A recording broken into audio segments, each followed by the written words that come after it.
simbahan ng Iglesia ni Cristo. Sabi niya sa aming mga anak niya, kaagad lumabas ang mga kapatid na nasa loob at tinulungan siya. So, damang-dama yung pagtulong, yung bayanihan na ipinapakita sa lahat ng Pilipino. At tulad ng napanood namin sa video kanina, yung iba't ibang anyo ng pagtulong at pagsuporta sa paglago ng pamumuhay ng ating bayan ay patuloy sa loob nitong higit 100 taon.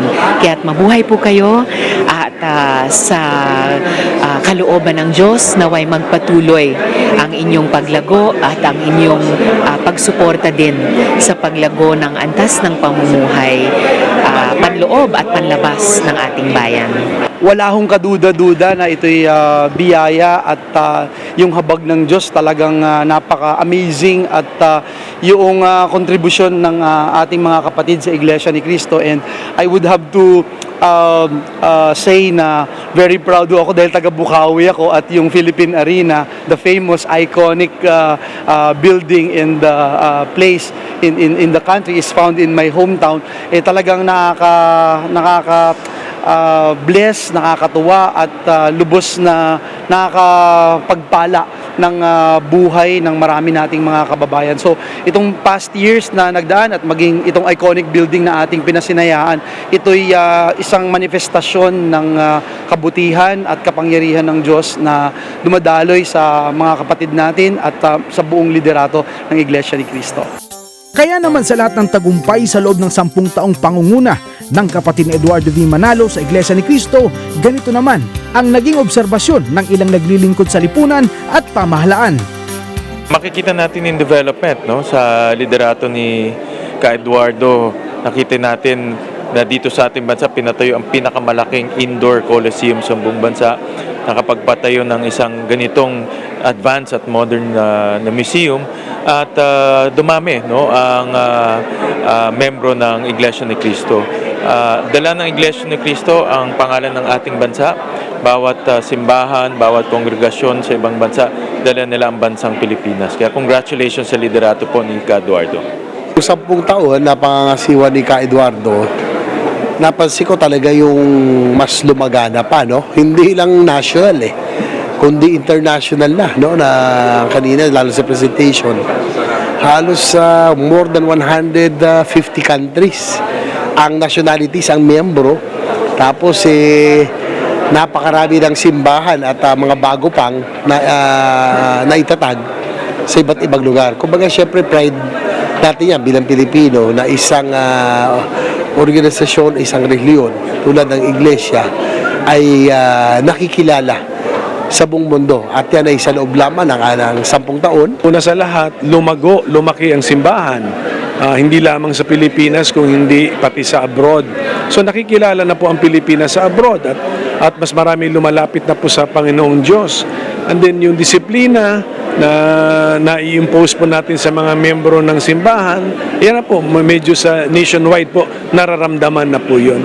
Yung vision para po sa ating bansa, yung pagmamahal sa Panginoon Diyos, lumalawak na po sa ating bansa. And that can only do good for our country. Nakamamangha at lubos na nakapag-inspire sa aming mga public servants to really work harder and yung pinakita nila na commitment, no? When you talk about the word commitment, yung having that extra mile, willingness to walk the extra mile, yun yung aming naramdaman. Kaya natutuwa kami at lubos na napagpala sa kontribusyon ng Iglesia ni Cristo, ng buong samahan ng Iglesia ni Cristo sa pangunguna ni Ka Eduardo Manalo. Napakaraming na-achieve.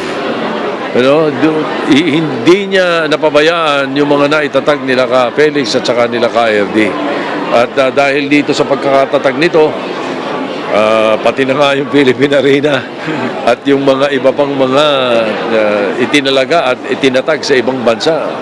Napakagaling, napakaganda at talagang mahusay ang pamamahala ni Ka Eduardo. Maging ang pinapamalas na disiplina ng Iglesia ni Cristo ay totoong hinahangaan din. Napakahalaga ng ambag ni kapatid na Eduardo Manalo at ng kanyang isang dekadang pangasiwa sa ating pamahalaan sapagkat nagpakita siya ng tamang pagdisiplina sa mga miyembro ng Iglesia ni Cristo at gayon din sa mga namamasukan sa iba't ibang ahensya, departamento ng pamahalaan. At nakita ko rin na kapag may nagkamali ay dinidisiplina sang-ayon sa banal na kasulatan. Kaya't makikita natin ang pagsunod ng tao sa puso sa mga namamahala, hindi lamang sa loob ng Iglesia ni Cristo, kundi maging sa mga tanggapan na pinapasukan ng mga miyembro nito. Mabuhay po kayo, kapatid na Eduardo Manalo, at naway lalong umunlad ang inyong pangasiwa, pagpapalaganap, at pagpapahayag ng mga kautusan ng Diyos upang sa ganon ay nagiging halimbawa ng lipunan upang maghari ang kapayapaan sa ating bayan at paghahari ng batas at katarungan. Binabati natin ang buong kapatiran ng Iglesia ni Cristo, si Ka Eduardo Manalo, sa kanila pong pamumuno, no? Itong nakaraang 10 taon, no? Na mas lalong lumaganap sa buong mundo, hindi lang sa buong bansa, ang kapatiran. Congratulations po sa Iglesia ni Cristo. Congratulations sa inyong bagong binuksan na museo. And keep up the good work. Ka Eduardo, ako po'y nagagalak at lubos na very humbled na makabati po sa inyo.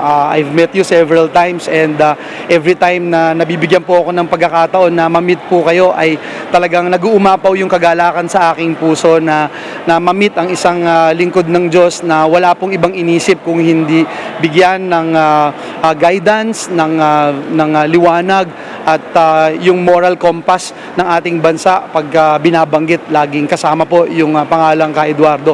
Kaya po mabuhay kayo. Congratulations sa lahat ng mga kapatiran ng Iglesia ni Cristo, lalo na kay Eduardo Manalo. Nakita ko po at nasaksihan ang kanyang paglingap hindi lamang sa mga kapatid na Iglesia ni Cristo, kundi maging ang sambayan ng Pilipino na mahihirap, na umaasa ng pagpapayo at pagkalinga, pagtulong sa panahon ng kalamidad, panahon ng mga pagkakasakit.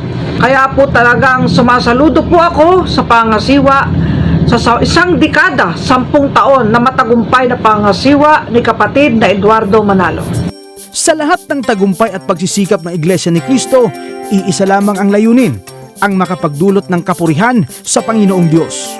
Ang isa sa naaalaala ko na binigyang diin ng kapatid na Eduardo Manalo noong sentenaryo ng Iglesia ni Cristo, kung meron kang nais na ipagsaya, ipagmalaki, gagamitin ko na yung terminong yon. Ang itinuturo ng Biblia, ipagmalaki mo, ipagsaya mo, na nakikilala mo kung sino ang Diyos.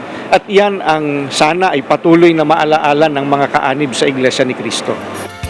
Para sa Eagle News, Gerald Ranyes, I am one with 25.